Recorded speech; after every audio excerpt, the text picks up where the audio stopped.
In America, we're all taught to work hard, build a career, buy a house, and save for retirement. But have you ever stopped to wonder, when the day comes that you leave this world, what will people truly remember about you? Will it be your job title on LinkedIn, the number of followers on Facebook, the balance in your bank account? Or will it be how you treated your family, your friends, and your community? David Brooks, author of The Road to Character, points out a striking truth. We live in a society that celebrates outward success, yet often neglects the deeper values of character and humility. And that's exactly why so many Americans feel empty even after achieving everything they thought they wanted. If you've ever questioned the true meaning of life, this video may offer perspectives that touch your heart. And before we dive in, don't forget to hit that like button and subscribe to the channel, so we can keep exploring books and stories together, learning how to shift our mindset, master our finances, and create a life we can be proud of. Part 1. The two kinds of virtues in life. David Brooks opens The Road to Character with a fascinating observation. He says that in life, we pursue two very different kinds of virtues. The first kind are the virtues tied to career success, what he calls resume virtues. These are the things you typically list on a job application or showcase on LinkedIn: degrees, skills, work experience, titles, and awards. Modern American society celebrates them because they help us climb the career ladder, earn more money, and gain status and recognition. But the second kind are the deeper virtues, what Brooks calls eulogy virtues. These aren't the things you highlight in an interview. They're the qualities people will talk about in your eulogy: kindness, humility, honesty, the ability to love and to give. They won't necessarily get you promoted tomorrow, but they define who you are and the legacy you leave behind when you're gone. According to Brooks, the paradox of today's society is that we pour almost all of our time and energy into building resume virtues while neglecting eulogy virtues. We polish our external image, yet rarely invest in the inner depth of our character. Picture a 45-year-old man with a thriving career, driving a brand new Tesla and boasting a LinkedIn profile filled with impressive titles. Yet when he sits down at the dinner table with his children, he feels like a stranger because he never learned how to truly build connection. Now compare him with a single mother living in the suburbs. She works as a modest school teacher, earns a modest income, and has no flashy accomplishments to flaunt. But in the eyes of her children, she is a model of love, resilience, and compassion. In the end, her legacy in their hearts far outweighs any line on a resume. Brooks's message is crystal clear. We live in a culture of the self, where resume virtues are worshipped far too much. But to live a life that truly matters, we must turn back to cultivating eulogy virtues, the quiet yet enduring values that don't show up in financial reports, but ultimately define our character and give life its meaning. Part 2. The forgotten value of humility. In The Road to Character, David Brooks emphasizes that one of the most important values modern society has forgotten is humility. Today we live in a culture that glorifies the self. Every social media platform encourages us to put ourselves on display, show off our achievements, share our opinions, seek validation. Americans are taught to believe in yourself, stand out, and chase big dreams. These slogans aren't necessarily wrong, but when taken too far, they create a constant pressure, the need to prove that you're better than everyone else. Brooks warns that this very mindset has eroded a quality once considered central to character: humility. Humility doesn't mean devaluing yourself. It means recognizing your limits, understanding that you are not the center of the universe, and accepting that sometimes you are wrong, vulnerable, and in need of others. It's this attitude that allows us to learn, grow, and form deeper connections with our communities. Just look at real life in America. Some young graduates leave business school with a prestigious MBA, convinced they know everything about the world of business. Yet many of them fail as soon as they launch a startup because they don't listen, they refuse to learn from mistakes. In contrast, there are entrepreneurs who start from nothing, who remain humble enough to listen to mentors, to learn, to accept small failures, and build resilience, and they are often the ones who achieve lasting success. Or take everyday family life. There's the father who always insists he knows everything, who dominates every family discussion. The result? Growing distance, children who hesitate to share their true thoughts. Then there's another father who admits to his kids, "I'm not sure either, I'm still learning." That simple humility creates trust and strengthens the bond at home. Brooks's reminder is clear. Humility isn't just a moral virtue, it's the foundation of character growth and a meaningful life. When we stop trying to prove we're better than others, we finally open ourselves up to learn, to love, and to truly grow. Part 3. The inner struggle, the hardest path. David Brooks argues that the journey of building true character isn't about competing with others, it's about the silent battle within ourselves. We often think our biggest enemies are out there, rivals at work, a demanding boss, or the pressures of society. But in reality, the most dangerous enemy is within: our ego, our arrogance, our selfishness, and the endless desires that never seem satisfied. Brooks points to Dwight Eisenhower, the Allied commander in World War II. Few people know that in his youth, Eisenhower had a terrible temper. He was quick to anger, prone to explosive outbursts. Had he carried that temperament onto the battlefield, entire armies could have fallen into chaos. But Eisenhower learned to master himself, forging iron discipline to conquer his own impulses before leading others. That inner victory laid the foundation for him to become one of America's most respected presidents. The inner struggle is always harder than any external fight. There are no spectators, no medals, no applause when you overcome a burst of anger, resist a bad habit, or withstand a temptation.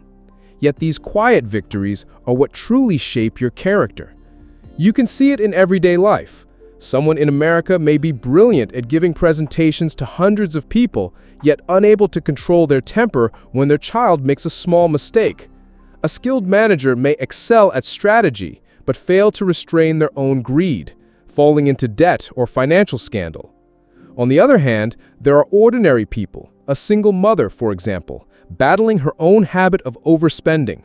No one notices, no one claps for her.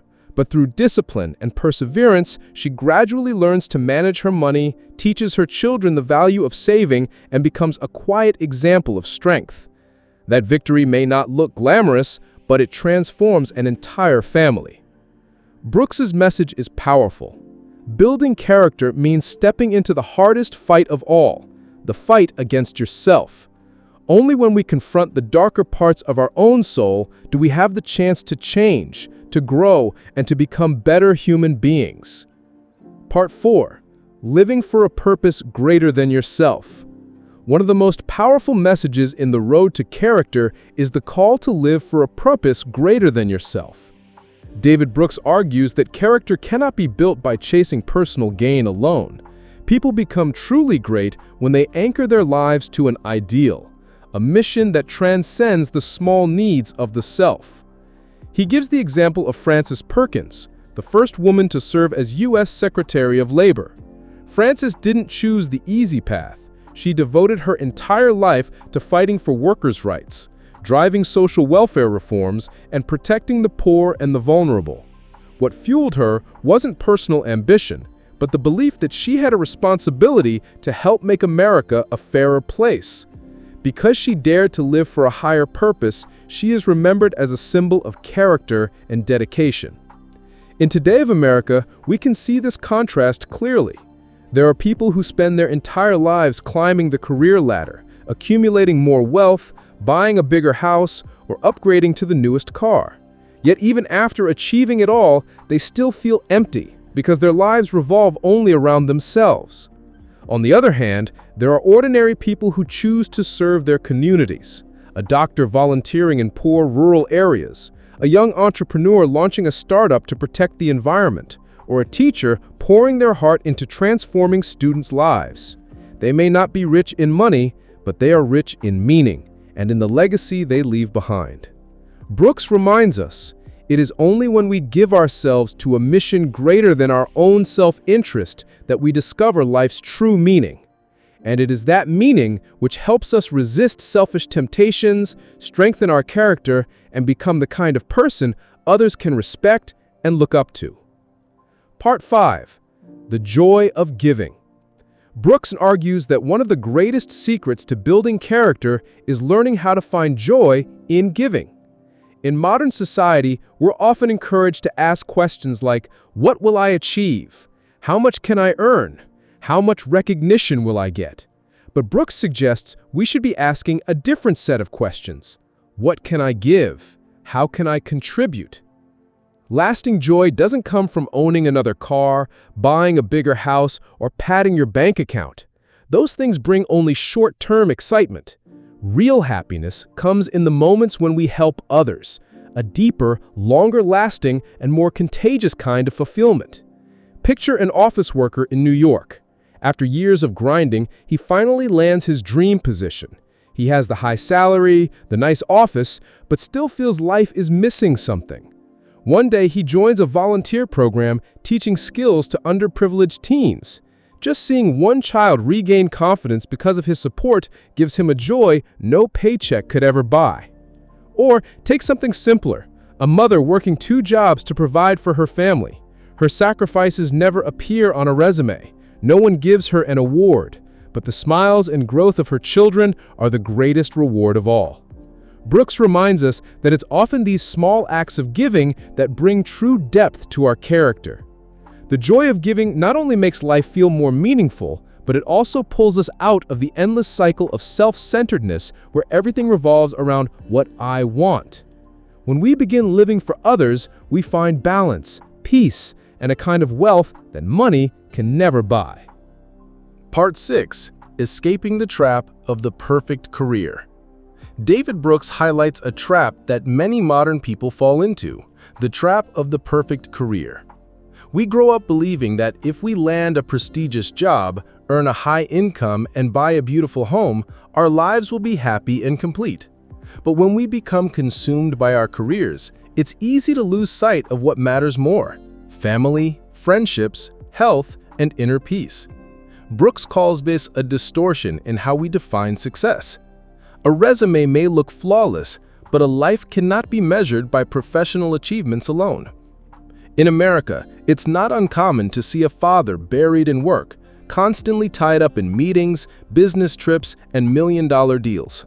He may stand on stage to thunderous applause for his accomplishments, yet he's absent when his child takes their first steps or performs for the first time at school.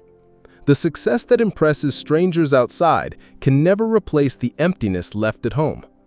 By contrast, there are those who choose less glamorous careers, accept lower pay, but preserve their presence in personal life. They spend evenings with their families, weekends with friends, and manage to keep balance.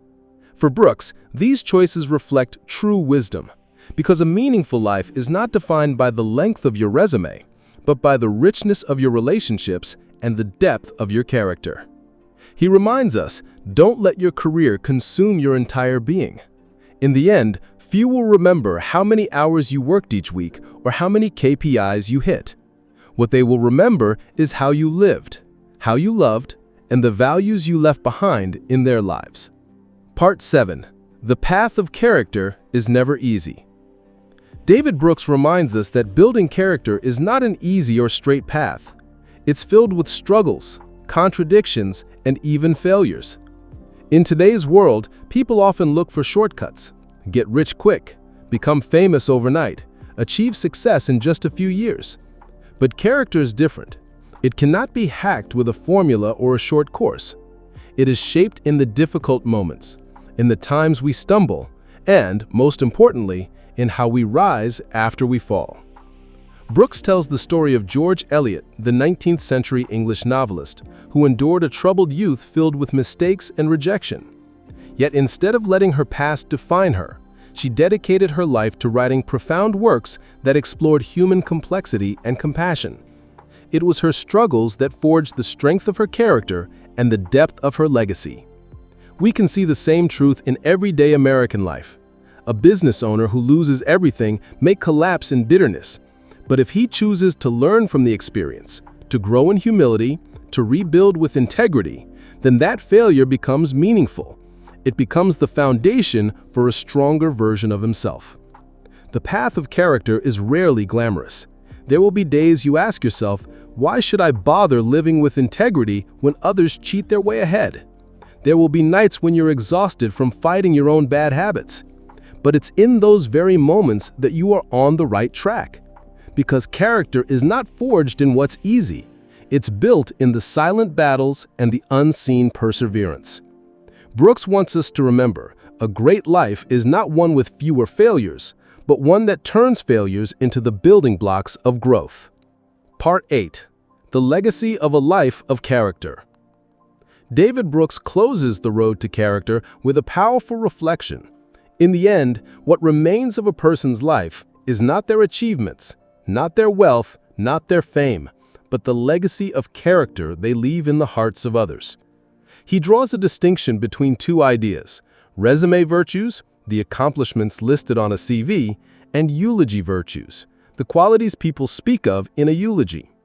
Resume virtues are degrees, positions, and career successes, but eulogy virtues are what truly define us: honesty, humility, love, and how we treated the people around us. So ask yourself, if tomorrow were your last day, what would people remember about you? Would they talk about the contracts you closed? Or would they remember the times you reached out and helped them in their darkest hours? Brooks reminds us that a life of character itself is an eternal legacy. It doesn't need statues or awards. It lives on in the memories of those whose lives were touched by our kindness. And it is here that the book leaves us with a gentle yet profound reminder. Live in such a way that when you are gone, the world is just a little better simply because you were here. When we close The Road to Character, what lingers is not the grand stories, but a simple and urgent reminder. Live a life of depth, not just one of surface achievements. David Brooks reminds us, wealth, status, recognition, all of it will fade. What remains is character, honesty, humility, compassion. That is what gives life its true worth. You may be chasing success or standing at a crossroads in your own journey. Remember, what matters most is not how fast you get there, but who you become along the way. And if these ideas speak to you, take them as an invitation. Starting today, choose to live with more kindness, more patience, and build a character that others will be proud to remember. And if you'd like to keep walking this path, growing in wisdom, building true freedom in both life and finance, then hit like and subscribe. Because here, each book opens a new road, guiding us not only to wealth in our wallets, but richness in our souls.